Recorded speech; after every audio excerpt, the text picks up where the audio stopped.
네, 그렇게 하겠습니다. 네. 여기 법무부 차관님께 좀 질의 좀 드리고 싶습니다. 예.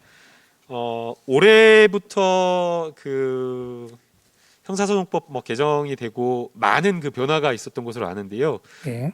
이와 관련되어서 시스템 쪽으로도 사실 좀 많이 전산화 작업이나 이런 것들도 많이 좀 필요한 것 같습니다. 그런데 지금 예산 집행되거나 예비비가 편성되어서 이렇게 사용된 내역을 보면 좀 제대로 되고 있나라는 궁금증이 드는데 잘 되고 있나요?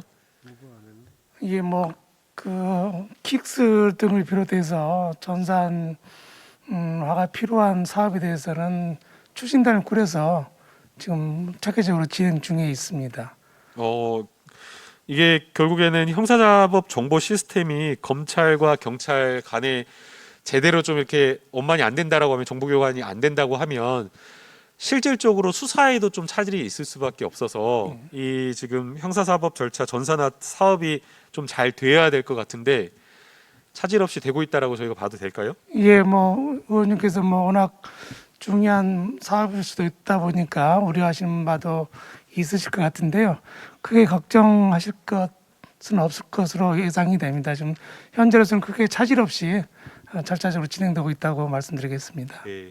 그리고 또 지난해 제가 그 조두순 방지법이라고 해서 보호관찰을 강화하는 그리고 인력을 확충하는 그런 법안을 대표 발의해서 지난해 정기국회 때 통과를 시켰습니다. 예.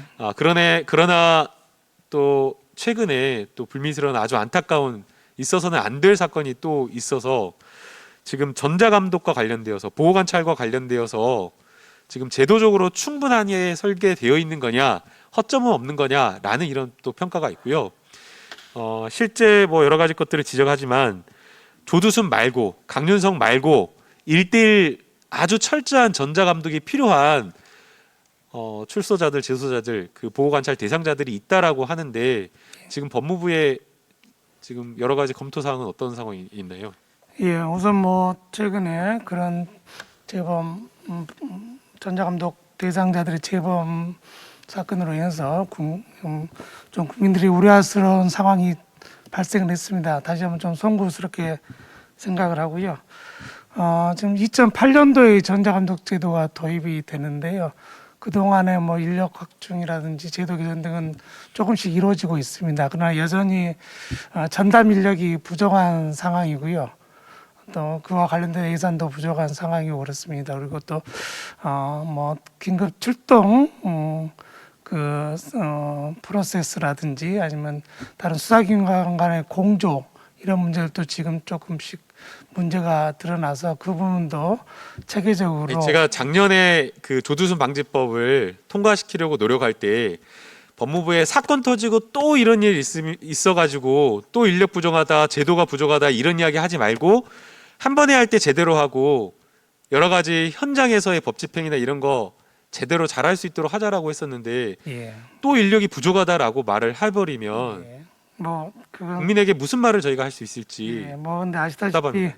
인원 확충을 해주는데 예산상 그렇게 저희들이 요구한 만큼 만족스러운 인원 확충이 한꺼번에 이루어지지는 않았습니다. 그래서 지금 아시다시피 선진국은 보통 이제 이 전자감독 대상자들의 이 직원 비율 보면 한 명당 시간이 별로 10명 없어서요. 이하인데요. 국무총리님 지금 안 됐다라고 예산상 안 해줘가지고 지금 사고가 터졌다라고 이렇게 이야기를 하는데 그 부분도 하나의 원인이라는 말씀입니다. 예. 충분한 인력을 필요한 예산 이런 것들 좀 충분하게 도움을 이번에 주시겠습니까? 요 사건을 저희들이 다시 한번 반성하면서 법무부가 그동안 현장의 여러 애로 사항 중에서 워낙 한 사람의 보호 관찰관이 너무 많은 그분들 전자발찌 부착자들을 감시해야 되는 그것도 너무 과하고 그다음에 또 여러 가지 또 그분들이 일을 하는 조건 자체도 너무